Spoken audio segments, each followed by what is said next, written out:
Nouvelle émission dit forcément nouveau sujet. Alors, qui est avec nous aujourd'hui, Patrice? Bonsoir. Bonsoir. Nous avons ce soir avec nous un artiste, peintre, sculpteur, architecte, j'ai oublié, Claudie Kahn avec nous. Et nous avons aussi Tossi Panou Panou. D'accord. Qui est, peut-être je vais vous aider un petit peu, économiste de formation. Mais vous avez travaillé en tout cas dans le secteur des finances pendant 15 ans, économie et puis environnement. Donc les trois un peu mêlés. On en saura plus tout à l'heure. Mais avant ça, mon cher Patrice, je propose de commencer avec la première rubrique de l'émission. Oui. Ce qui permettra à nos invités de souffler un peu et de réfléchir à ce qu'ils vont nous dire. Lancement sur arrêt sur image.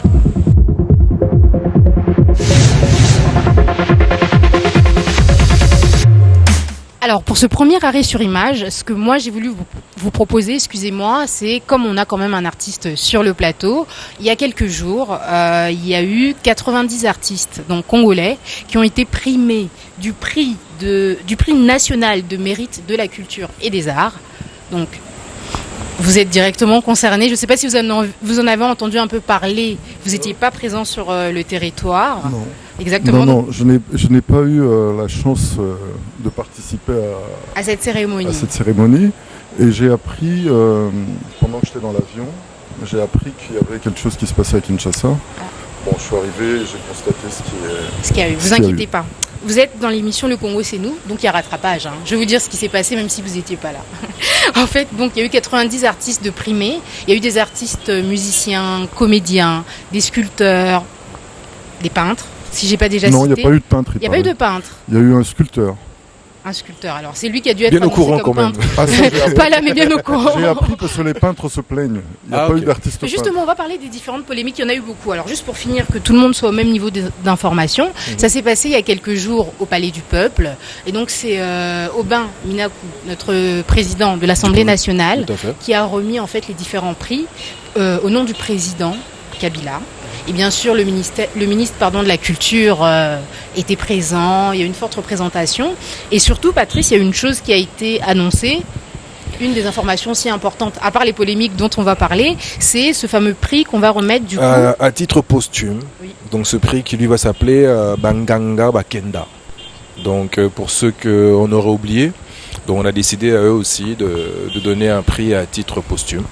Donc je répète encore, qui s'appelle Banganga Bakenda. Alors, ce qui vraiment est une très bonne chose. On va regarder la vidéo après, mais il y a eu cette polémique notamment autour de nos artistes donc qui ne sont pas assez reconnus finalement et qu'il faille attendre qu'ils décèdent pour pouvoir... Eh oui, moi je suis tout à fait d'accord avec ça parce que je me souviens, j'étais invité au Sénégal, j'ai jamais été invité chez moi, dans mon pays. Par contre le Sénégal m'a reçu en grande pompe pour me faire honneur. Alors, vous avez jamais été invité où ça? Au niveau des représentations légales ou des chaînes? Parce que vous passez... Non, des représentations légales, jamais. J'ai représenté le Congo il y a un an, en Éthiopie. On devait tenir un congrès pour les 50 ans de la culture africaine à venir.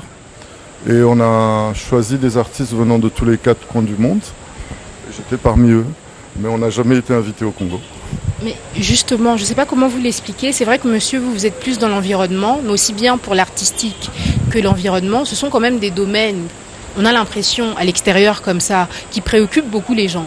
Mais nous au Congo, comme vous dites, ici finalement, je ne sais pas, peut-être pour l'environnement, là on va plus parler de l'artistique, mais c'est un peu la même chose, j'ai l'impression. Non, mais j'abonde totalement dans le sens de Claudie. Je pense que souvent en RDC, les artistes ne sont pas suffisamment reconnus. Notre culture rayonne à travers la planète. Moi, je me déplace souvent à l'étranger et quelquefois on m'aborde, on me dit j'aime bien la rumba congolaise, j'aime bien tel dramaturge congolais, etc. Et on a souvent l'impression qu'effectivement, nul n'est prophète dans son pays. Parce que revenus ici, ces Congolais-là, souvent, restent dans l'anonymat ou parfois, même lorsqu'ils décèdent, tombent dans l'oubli. Donc ce n'est que justice, ce qui s'est passé il y a quelques semaines, valoriser un peu notre patrimoine culturel. Je pense qu'il était temps et c'est une très bonne initiative. N'est-ce pas? Alors, très bonne initiative, mais quand même des polémiques. Donc on disait, Patrice, peut-être, ce que Claudie disait tout à l'heure, par rapport aux peintres, je crois. Oui, encore moi, J'ai pas envie de créer de polémique. Hein. Non, mais nous non plus. Je ne connais pas la raison. On va citer les autres polémiques, mais comme ça on va mettre tout le monde à l'aise. Il y a eu aussi les si musiciens. on parle d'art plastique, donc c'est pas que les il n'y a peintres. eu qu'un sculpteur. Ok. D'après ce que j'ai cru comprendre. Je ne sais pas s'il y en a d'autres. Mais moi j'ai cru comprendre qu'il y avait Comme le j'aime maître Liolo. Que vous retirez à ceux qui oui, ont eu non plus. exactement. Entendons-nous, hein, ça ne veut pas dire ça. mais moi j'aime dire que même le plus long des voyages commence par le premier pas. Et donc un premier pas a été posé, un premier jalon a été jeté. tout à fait. Et donc on espère que avec les critiques positives de Claudie, des choses s'amélioreront pour la prochaine édition. Tout à fait, tout à fait. Et je pense aussi qu'on devrait un peu plus vulgariser ce que nos artistes font. Parce que je disais à Maître Kahn tout à l'heure que j'ai dû aller découvrir moi grâce à Facebook. Et ce n'est pas normal parce que j'apprends qu'il y a une association qui s'appelle Arcane Création. qui existe Ouais. depuis 1994. Ouais. Et moi je découvre en 2015. Mais c'est ça justement, vous faites comment, vous les artistes directement? Alors on va pas dire est-ce que vous arrivez à en vivre, parce que quand même, mais comment vous faites dans les débuts pour passer du jeune artiste finalement pas reconnu et qui galère un peu à celui de votre niveau? On comprend bien, c'est pas suffisant, mais Le travail. comment ça se passe en fait? Le travail. D'accord. Il faut courir après les expositions, il faut essayer de se faire voir un maximum. Moi je dis que je travaille comme un fou, mais en fait j'ai pas l'impression que je travaille parce que j'aime ça. Hein, donc, mais je donne un maximum. Et c'est ça qui fait qu'on te découvre, qu'on te voit. Il faut aller au-devant des choses. Et les premiers francs, alors peut-être pour tous les étudiants Mais il y a de une chose l'Académie aussi des que j'aimerais Beaux-Arts. dire. Il y a une chose aussi que j'aimerais dire par rapport à. J'entends souvent au Congo, on attend que le gouvernement fasse quelque chose pour les artistes. On n'a pas besoin. C'est à nous de le faire et que le gouvernement appuie. Hein, moi j'ai entendu il y a quelques années, il y avait l'argent qui devait être distribué aux musiciens. J'ai rien compris. Ouais. Je dis mais je n'ai jamais vu ça en France, on distribue de l'argent aux musiciens. Les artistes, ouais. Non. Les artistes font des choses et le gouvernement appuie. Appuie. Mais ça se passe comment au niveau des artistes justement? Est-ce qu'il y a cohésion? Parce que ça commence là aussi. Est-ce Pour qu'il pouvoir faut... s'entendre. Mais vous savez ce que c'est qu'un artiste? Un artiste a déjà son style. Maintenant, un artiste c'est un individualiste. Il veut qu'on découvre sa personnalité. Qui est cohésion? On pourrait parler d'un groupement d'artistes qui essaient de monter l'art dans leur pays, si vous voulez. Mais l'artiste est individualiste au départ. Tout à fait. Donc, ça serait une association, comment on appelle ça? Corporation. Une espèce de corporation D'accord. qui existe, je crois qu'il y en a déjà ici au Congo, certains qui ont créé ça. Mais faut pas dire qu'on doit absolument être réunis. L'artiste... Et puis on ne peut pas dire non plus je suis artiste congolais. C'est comme si tu me disais Léonard de Vinci, je suis artiste italien. N'est-ce Non, pas? Donc quand vous êtes artiste, vous on êtes est artiste. C'est-à-dire partout où je vais, je suis congolais, d'accord, mais je fais de l'art en fonction de l'endroit où je me trouve. Tout à fait. Bon, on a eu ça avec à l'époque Mobutu, on nous a dit faites de l'art congolais, zaïrois. Ok. Donc ça c'est encore De autre l'art chose. authentique. C'était la zaï- donc, oui. Donc jusque-là, quoi, C'est fallait autre rester chose. Tout à authentique. fait. Voilà. Mais justement, vous parlez de vous êtes artiste, mais vous définiriez comment votre je sais pas comment on appelle Votre ça, style. votre style. Hein, c'est D'abord c'est votre vous qui style. m'appelez artiste, moi je dis que je fais de la peinture. D'accord. Il n'est pas donné à beaucoup de gens d'être artiste, c'est quelque chose d'extraordinaire. Et D'accord. souvent j'entends, quand on me dit maître, je suis même un peu mal à l'aise parce que j'ai aussi mes maîtres. Mais vous créez quand même à Bien partir de sûr. là, donc Bien c'est sûr. de l'artistique. Oui, non mais je crée, j'imagine, mais je pense qu'on devrait apprendre à être un peu plus modeste. Parce que le mot artiste, c'est les autres qui nous le collent. Moi je fais ce que j'aime. Si les autres m'appellent maître ensuite,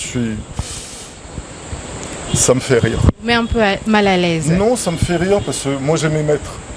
Alors j'imagine qu'on m'appelle maître. C'est tout à votre honneur. Et puis finalement, du coup, alors vous définissez comment Non, faut rester Votre travail. humble Humble. Bien sûr. devant le talent qu'on a. Je ne sais même pas si on a le talent ou si le talent est. Donc il faut rester humble devant. Parce que si tu commences à croire tout ce qu'on te dit, c'est un génie, bravo, c'est un maître, tu vas te contenter de ça. Donc moi je dis dans la démarche artistique, il faut se remettre en permanence en question. D'accord. C'est comme une bataille, c'est comme si tu luttais tous les jours. Faut même pas y croire. Je dis merci, vos compliments me touchent énormément, mais je me remets Mais en c'est question. mérité, hein, sans- parce que C'était vous très parliez de mérité. Facebook. On a sélectionné une série de tableaux quand même que les gens voient, c'est vrai, en même temps que vous parlez. Et donc, bien entendu, ce ne sont pas des compliments en l'air. Ah ou, non, non. c'est quand même Et donc mérité. moi je trouve que Claudie est trop trop modeste. Ah, merci monsieur. Aidez-nous un peu, parce que nous, ça allait devenir autre chose. Quelquefois, déjà, effectivement, on a des maîtres, mais il arrive que l'élève dépasse les maîtres. Oui. Et moi, je pense que Claudie, aujourd'hui, n'a plus de réputation à faire, puisqu'elle est là. Je vais dans des résidences privées où je vois ses tableaux. Et je pense qu'il a également inspiré des jeunes qui essaient de suivre son style. Tout à fait. Il y a peut-être même une école édicane quelque part, qui se crée. Tout à fait. Et moi, personnellement, en tant que humble fonctionnaire, commis de l'État, je ne sais pas si je serai en mesure de m'offrir un tableau de Claudie Kahn. Je ne sais pas si c'est dans les limites de ma bourse. Enfin, tout ça pour dire que, effectivement, je suis d'accord avec lui qu'un peintre ou un artiste a sa propre fibre, sa propre individualité, et que cette individualité doit quand même être défendue au sein d'une certaine fédération, d'une corporation, de certains artistes qui ont des intérêts communs, simplement parce qu'il faut se battre contre les fausses copies. Il faut avoir des combats que l'on mène en commun, mais rester diversifié dans cette unité. Et ce que je pourrais dire également, c'est que Claudie a raison, l'art n'a pas de limite. Et je pense même que l'art peut permettre à des personnes qui parlent des langues différentes de communiquer. C'est justement une espèce de langage universel. Tout à fait. Et donc voilà, sans vouloir mettre les mots dans la bouche. Bien sûr. Et autre chose qui permet de communiquer, donc c'est l'environnement, parce que finalement on partage le même espace. On en parlera un peu plus tout à l'heure, mais ce que je vous propose, c'est d'avancer un petit peu plus dans l'émission. Pour cette semaine, on a quand même l'idée de l'œil du Congo, avant de voir la transition. Chaque semaine, que j'explique à nos invités, on parle des métiers des différents Congolais. L'émission donc s'appelle Le Congo c'est nous. Et donc dans l'idée, c'est quand même de sortir un peu des sentiers battus, et de dire qu'il n'y a pas que les politiciens. Tout à fait. Donc dans cette idée-là, on s'est dit qu'on allait un peu inviter Monsieur Tout le Monde, comme on dit. La semaine passée, nous avions invité un Kwado, Alita, qui nous a parlé de son métier. Et cette semaine-ci, ça sera une maîtresse d'école maternelle. N'est-ce pas? Qui se trouve Alors, qui se trouve à Gombe, pas très loin du collège Boboto, et qui s'appelle La Poupette. Peut-être les plus anciens doivent connaître. Ça fait vieille école depuis 1964. Première école de Kalina ici à Gombe. Alors, n'en dites pas plus, on regarde tout de suite l'œil du Congo et on revient après. Parfait.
Premièrement, le matin, on accueille les enfants.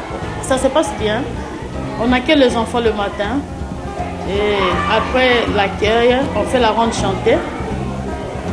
Et puis on entre en classe, on commence à enseigner. Pour devenir une éducatrice, on va passer par la formation. Je fais la formation CEFIM pour l'encadrement des enfants.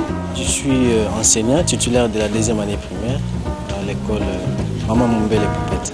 Pour enseigner à l'école primaire, rien que les 4 années des humanités pédagogiques suffisent pour devenir enseignant. Laissez-moi les jardins. Le jardin, La bibliothèque. la bibliothèque, L'école. il y a les programmes nationaux. À partir du programme national, là où on tire des matières pour faire de ce que nous appelons prévision. À partir des prévisions, là on va tirer des sujets pour faire journal et préparation. On va parler de quoi aujourd'hui? De la vie. On va parler. L'habillement. Ok. On va parler de l'habillement. Les difficultés sont nombreuses. Dans les programmes qu'on nous donne, les programmes nationaux, il y a parfois des branches qui manquent des manuels. il y a des branches qui manquent de manuels, alors l'enseignant doit se démener de gauche à droite pour chercher à compléter les sujets qu'il a vus dans les programmes. Ça, c'est pas. Deuxième problème, les petits-enfants ne savent pas toujours l'importance des choses qu'ils font. L'âge qu'ils ont ne leur permet pas de se fixer exactement l'importance de ce qu'ils font. C'est ça aussi notre difficulté. Les enfants sont parfois, disons, choyés à la maison. Ici à l'école, on demande la discipline. Voilà, il est partagé, il pose trop de problèmes. Bon, l'enseignant n'a qu'un seul problème. C'est le problème de son salaire. Si on arrivait à satisfaire l'enseignant de ce côté-là, on va voir que les choses vont beaucoup changer, surtout les points. C'est ça le problème de l'enseignant. Si vous voyez dans les écoles où nous avons étudié, ce sont les mêmes enseignants qui enseignent jusqu'aujourd'hui. Mais si la qualité baisse, c'est qu'il y a un problème. Donc le problème, c'est qu'on doit revoir les conditions dans lesquelles on doit mettre les enseignants actuellement.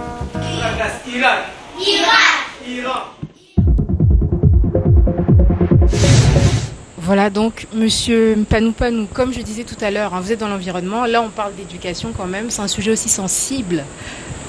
Donc on a un vrai souci au niveau de l'éducation. Quand on préparait l'émission, c'est Patrice qui s'est un peu énervé, donc je ne sais pas si je vais mettre les mots dans sa bouche ou pas, par rapport à ce que sont devenus nos professeurs. Bon, on a d'après moi un très sérieux problème depuis, je pense, la Deuxième République, où j'ai moi-même étudié une année ici à l'Athénée de la Gombe, et j'ai dû pour la première fois, pour avoir mes points, j'ai dû payer le professeur pour avoir mes points. Et je me souviens à cette époque-là, je me suis dit, bon, maintenant il va falloir étudier très sérieusement, parce que si tu étudies pas, tes points ne vont pas refléter ta connaissance.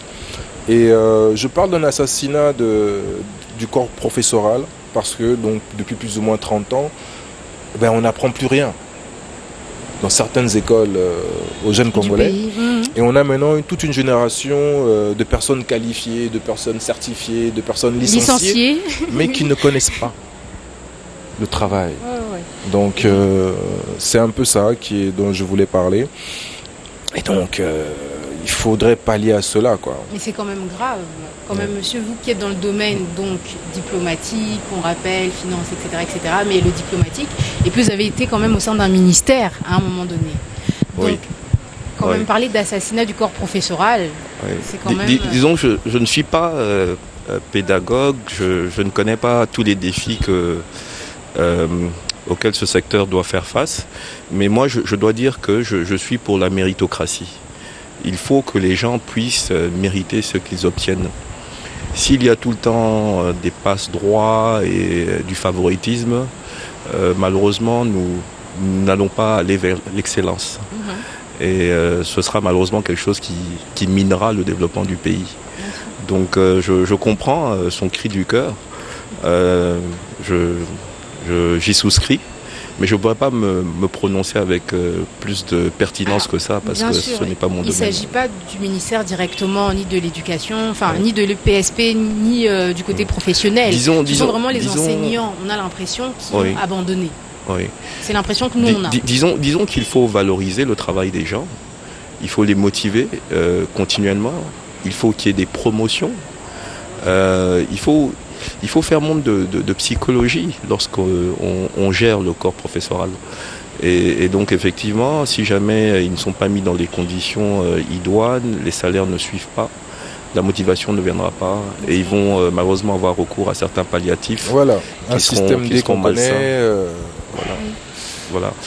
Et donc tout ça pour dire que l'éducation, c'est très important, parce que c'est ce qu'on inculque aux enfants en bas âge qui va les façonner. D'où notre choix de la maternelle, justement, pour la poupette. C'est ce qu'on voulait symboliser quand même, que l'éducation, ça commence dès le bas âge. C'est ça. Donc, quand même, c'est pas une fois qu'ils sont à l'université qu'on peut rattraper avec les points sexuellement transmissibles. Excusez-moi, je crois que c'est comme ça qu'on appelle ça. C'est comme ça qu'on appelle ça. Voilà. Donc toutes ces choses, c'est pas ça qui aide. Donc moi j'essaie. Vous ne saviez pas. Moi j'essaie d'atterrir sur le sujet que j'affectionne, donc l'environnement et le climat, en disant que justement c'est à ce jeune âge que l'on peut inculquer de vraies valeurs.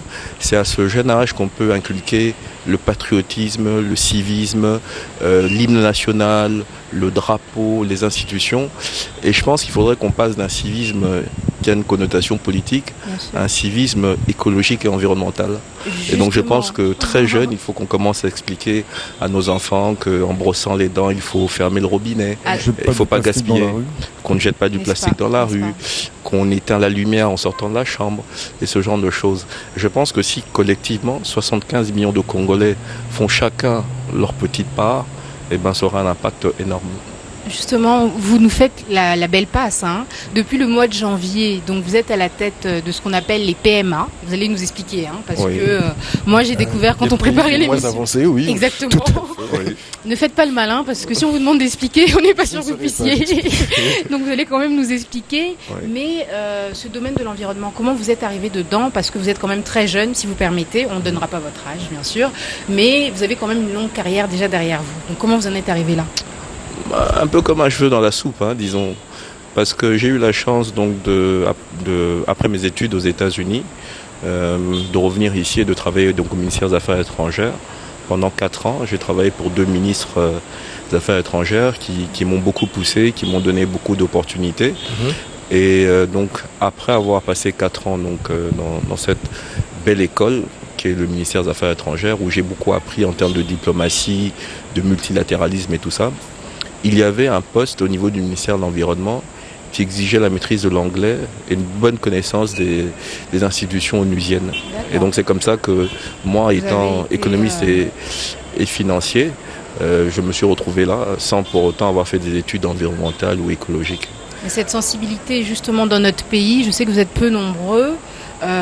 Patrice Josselin est très sensible aussi à l'environnement. Donc, mais d'où est-ce que ça vous vient? Et vous n'avez pas l'impression un peu est-ce que c'est une bataille qui pourrait être gagnée dans notre pays? Parce que comme on dit quand même, les gens, dans certaines familles, dans certains foyers, il y a d'autres urgences. Donc la question, quand on parle de l'environnement, souvent c'est mais on a d'autres choses à régler, quoi. Donc venez pas me parler par exemple de ne pas jeter de plastique, or que peut-être que moi je cherche comment je vais payer l'école de mes enfants. Un exemple tout bête. Je comprends, c'est un peu la pyramide de Maslow, hein, les besoins, qu'on a des besoins élémentaires, il faut se vêtir, il faut se nourrir, on n'a pas le temps de penser à sauver la planète. Mais je vais peut-être revenir à ce que Claudie a dit tout à l'heure, qu'il faut avoir de l'humilité et puis il faut travailler. Et moi je crois que c'est 2 choses qui m'ont beaucoup aidé dans ce domaine. C'est que j'y suis allé en connaissant mes limites et en lisant beaucoup, en travaillant beaucoup. Et donc par la suite, une opportunité avait été donnée à la RDC dans cette négociation sur le climat, où 200 pays se retrouvent autour de la table et essayent de gérer ce problème du climat ensemble. Vous parlez du COP21 là, hein, je parle du processus en général sous la Convention onusienne. Mais bien sûr, ces pays se réunissent chaque année. Et chaque année, ce sont des COP. Donc la conférence des parties en anglais, on dit COP. Et donc, et la RDC a eu l'opportunité d'avoir donc cette présidence du groupe des pays africains. Et la RDC a mis mon nom comme candidat. Et donc, on a pu gérer les 54 pays africains pendant 2 ans. Et donc c'était une présidence qui, au dire des uns et des autres, avait été probante, avait produit des fruits. Et donc cette année, l'opportunité nous a été donnée donc, de rééditer la coordination d'un groupe en prenant maintenant les PMA, le groupe des pays les moins avancés, qui, contrairement au groupe africain, ne représente pas un groupe de pays dans une région, mais en fait des pays qui sont dans diverses régions, mais qui ont en commun un agenda politique, qui ont en commun le fait que c'est les pays les plus pauvres, les plus vulnérables, les pays qui ont les indices de développement les moins importants. Et donc, justement, tous ces pays-là, ils se réunissent, ils font quoi? Ils cherchent des solutions? Vous avez des financements pour ça? Déjà dans cette négociation sur le climat, ils ont une posture morale très importante, très élevée et très légitime, puisqu'ils disent « nous n'avons pas contribué à créer ce problème du climat, nous sommes les plus grandes victimes ». Et donc, ils vont donc dans cette négociation effectivement pour essayer de trouver des solutions, en disant notre priorité des priorités, c'est réduire la pauvreté, avoir une croissance inclusive. Ce n'est pas sauver la planète, mais on est prêt à faire ce saut qualitatif vers un développement moins carboné, un développement plus résilient face aux effets néfastes du changement climatique, mais on conditionne cela à un financement, on conditionne cela à du transfert de technologie, on conditionne cela à du renforcement de capacité.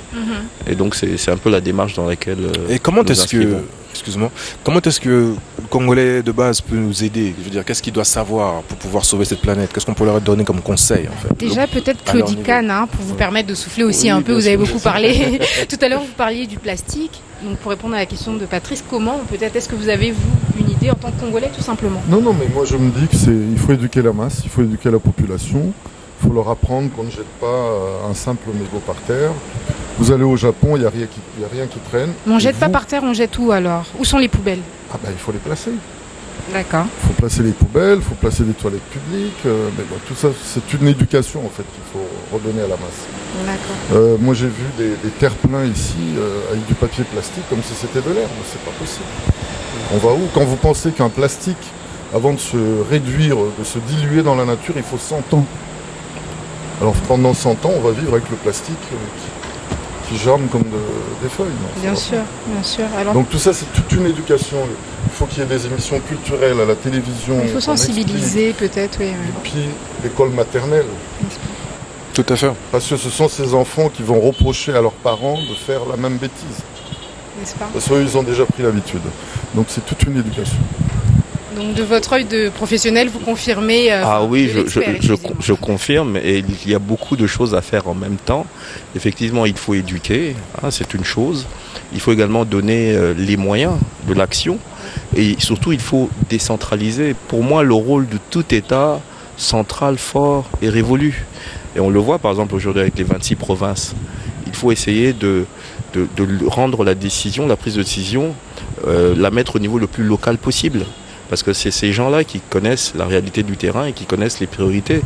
Et même dans Kinshasa, il faut renforcer le rôle des bourgmestres. Moi, j'ai un ami bourgmestre dans la province de Kitambo qui fait énormément de choses. Mais malheureusement, ses prérogatives sont limitées. S'il avait plus de moyens et plus de prérogatives, je suis sûr qu'il ferait des choses encore plus importantes. Autre chose pour dire que, effectivement, le plastique ne se dégrade pas. Il prend 100 ans pour se dégrader. Et malheureusement, il s'amoncelle et ça fait des couches imperméables qui ensuite créent d'autres problèmes, des éboulements de terrain, de l'érosion. Et dans d'autres pays, ce plastique, ces déchets, représentent de l'argent, représentent un modèle économique, Oui, bien sûr. représentent de la richesse. Alors à nous de voir ce qui se passe ailleurs, de s'en inspirer et d'essayer de gérer cela de manière cohérente également. Alors, avant de passer à la dernière rubrique, une petite question un peu taquin, monsieur, si vous permettez. Comme vous dites, c'est à nous de réagir.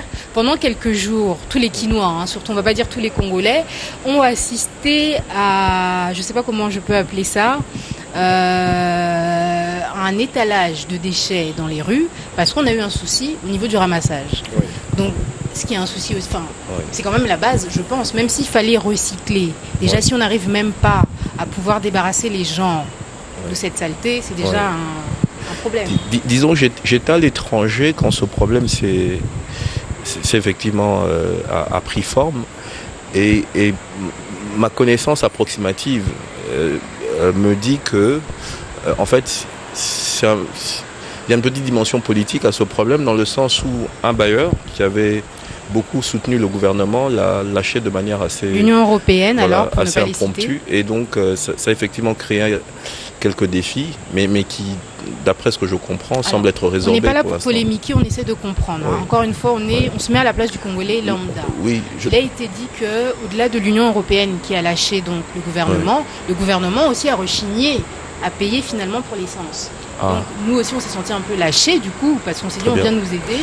Mais c'est très bien tout ça parce que ensuite le Congolais lambda il sort dans la rue, il voit les déchets, il est mécontent et le gouvernement fait attention à l'opinion publique, dit ah tiens il faut assainir, il faut plus de salubrité et le gouvernement réagit parce que Bien le sûr. gouvernement répond à ses électeurs.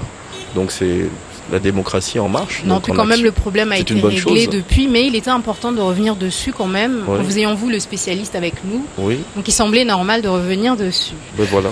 Merci beaucoup. Je vous propose de continuer la suite de notre émission. On arrive tout doucement à la fin. Il nous reste 2 petites rubriques encore. Alors tout de suite, on essaie de parler du pays des domaines artistiques, du mobilier, des immeubles. Donc, vous vous demandez, mais qu'est-ce qu'elle raconte celle-là? Elle parle tout simplement de la rubrique Racine.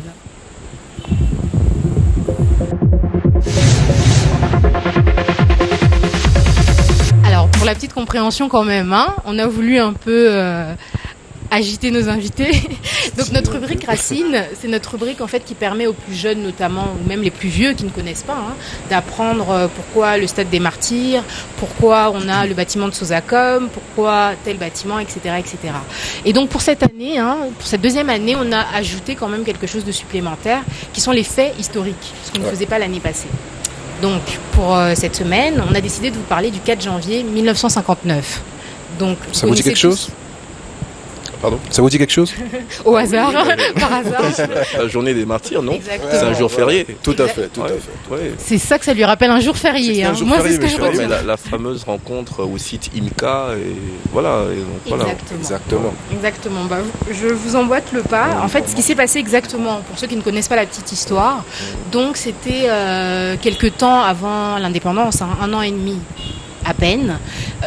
Il y a eu l'un des deux partis principaux des Congolais, donc il y avait la BACO et puis le MLC. MLC qui avait fait une réunion, je pense. Exactement. Le 28 décembre. Oui. Et je pense qu'après la BACO a voulu faire aussi une réunion dans le même style. En réponse, pour pouvoir montrer que eux aussi quand même ils peuvent réunir du monde.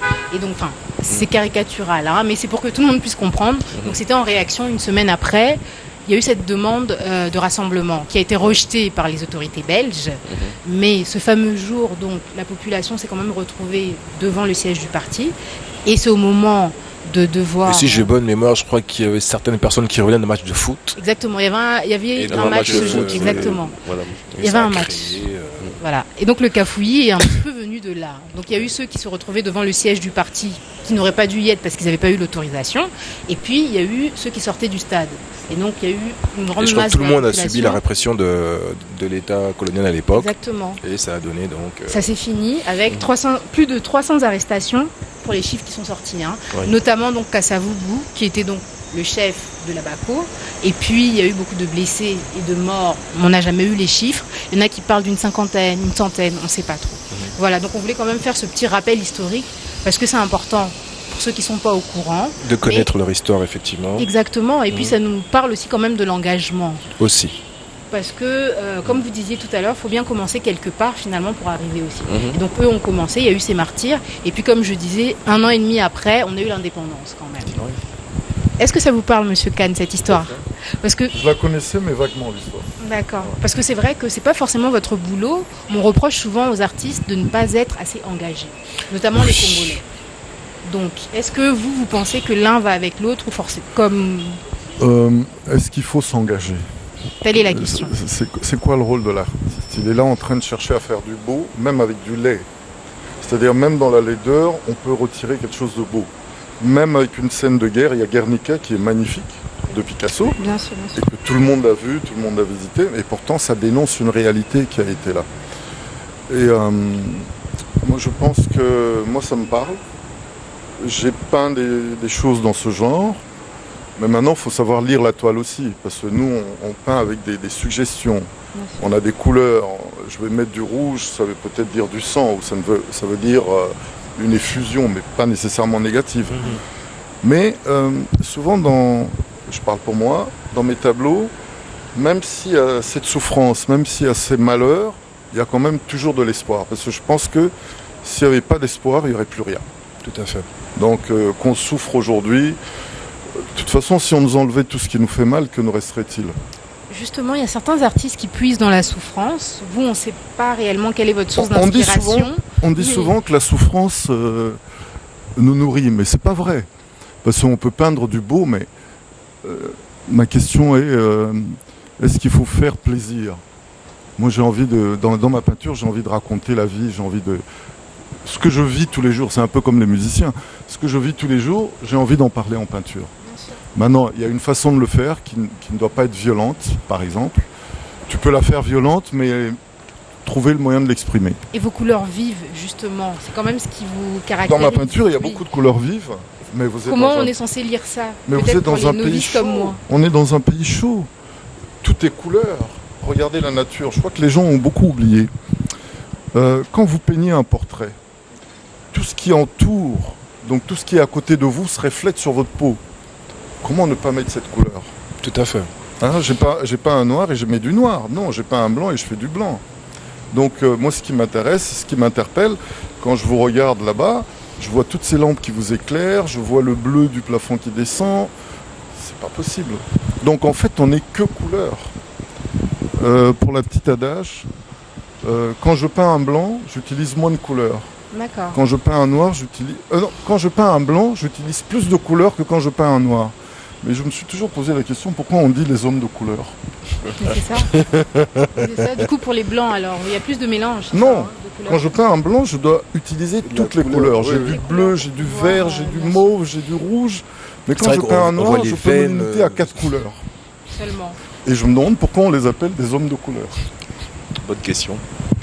Et une autre question, justement, en parlant de questions, votre travail, on peut le voir où? Alors, Patrice a découvert sur Facebook, parce que c'est Patrice, du coup, qui vous a chaudement recommandé. Ouais. Nous, à Biwan, on connaît un peu parce que l'ambassadeur aime beaucoup votre travail. Ouais. On a vos tableaux dans les couloirs de Biwan.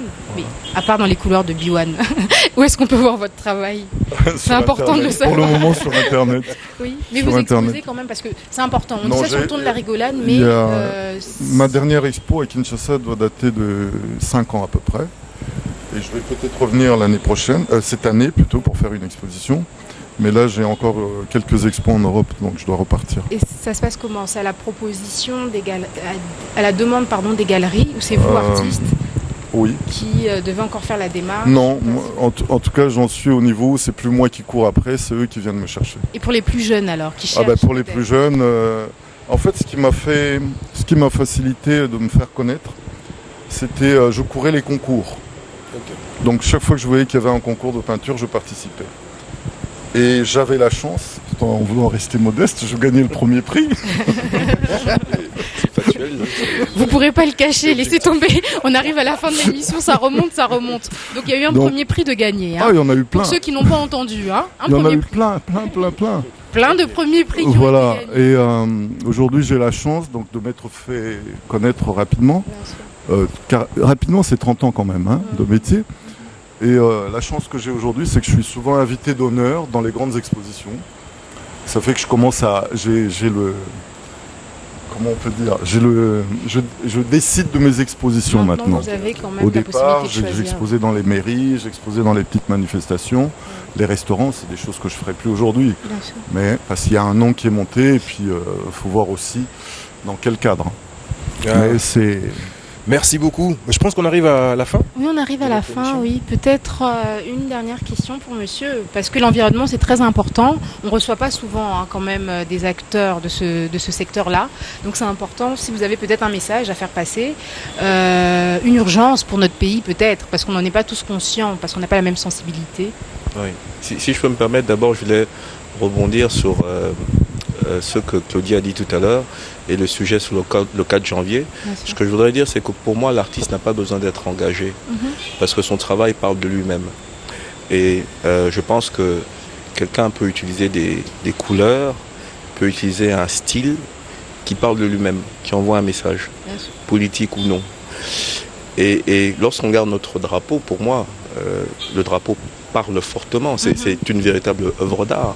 Cette bande rouge qui passe à travers, qui représente le sang des martyrs, justement, du 4 janvier. Donc on dit quoi? Le bleu pour une petite interro surprise avant la fin. Le bleu pour la paix. Le bleu, la paix, la stabilité. L'étoile, l'unité. Exactement. La bande rouge, et le sang. bleu, c'est aussi le spirituel. Très bien, voilà, je n'y avais pas pensé. Et les deux bandes jaunes qui entourent la grande bande rouge, c'est la richesse, c'est l'or. Hein, donc voilà, et donc la lumière dedans avec l'étoile. L'étoile, la lumière et l'unité. Voilà. Donc voilà, donc pour moi, voilà comment est-ce que des couleurs, comment est-ce que justement de l'art peut parler tellement fort. Donc maintenant pour en revenir au sujet à mon secteur. Je pense qu'aujourd'hui, ce problème du climat revêt une centralité indéniable. Tout le monde en parle, tout le monde s'implique. Même le pape François, l'année dernière, a publié une encyclique qui portait sur le climat, qui nous demandait donc de pouvoir changer nos modes de production, nos modes de consommation et d'arrêter d'être cyniques, de faire comme si ce que les scientifiques nous disent sont des chimères. C'est des choses qui existent véritablement réel, oui. et il faut que tout le monde s'implique, il faut que tout le monde agisse. Et donc ce message s'adresse certainement aux pays les plus pollueurs, mais également à chacun des Congolais. Il faut que tous on s'implique, simplement parce qu'on a une seule planète et c'est celle qu'on lèguera à nos enfants. Il faut qu'on leur lègue une planète qui soit en bon état. Alors justement, si vous pouvez juste nous faire un petit rappel, hein. Je sais que vous y connaissez, ça va pas être une colle, de notre faune et de notre flore, pardon.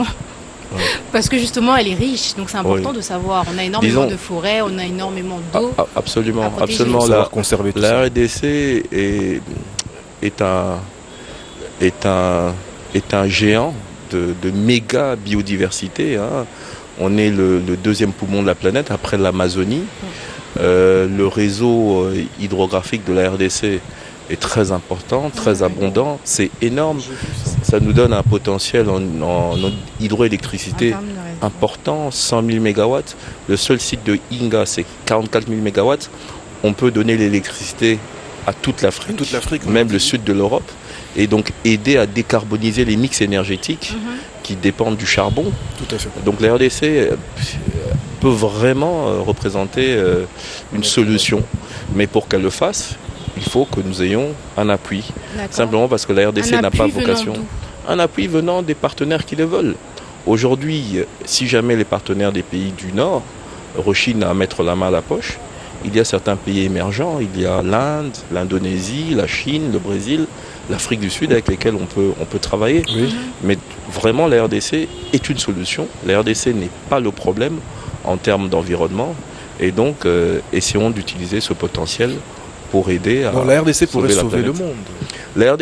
La RDC n'a pas vocation à le faire. Modestement, Mais comme dirait la M. RDC n'a pas Claudicane. vocation à le faire, mais si jamais nous avons des solutions idoines qui nous aident à le faire, c'est-à-dire réduire la pauvreté des Congolais, Oui. leur garantir une croissance inclusive, Mhm. tout en faisant un saut qualitatif vers un développement moins carboné, Tout à fait. qui aide à sauver la planète, Mhm. et ben c'est tant mieux. C'est Fagnon, je pense, qui disait que l'Afrique avait la forme d'un revolver et la RDC était la gâchette. gâchette. Ben voilà, la RDC peut être la gâchette de cette révolution environnementale également. C'est magnifique, on va s'arrêter là-dessus, faut rien rajouter. Faut rien rajouter. Merci à vous d'avoir accepté notre invitation. Merci à vous aussi. Merci Patrice. Merci, Timba. On va se retrouver la semaine prochaine, mais on se quitte pas comme ça, hein. Comme chaque semaine, on se quitte avec notre dernière rubrique qui est donc Dans les coulisses 2, qui vous présente un événement qui a eu lieu cette semaine. À la semaine prochaine. Le Congo, c'est nous. Au revoir.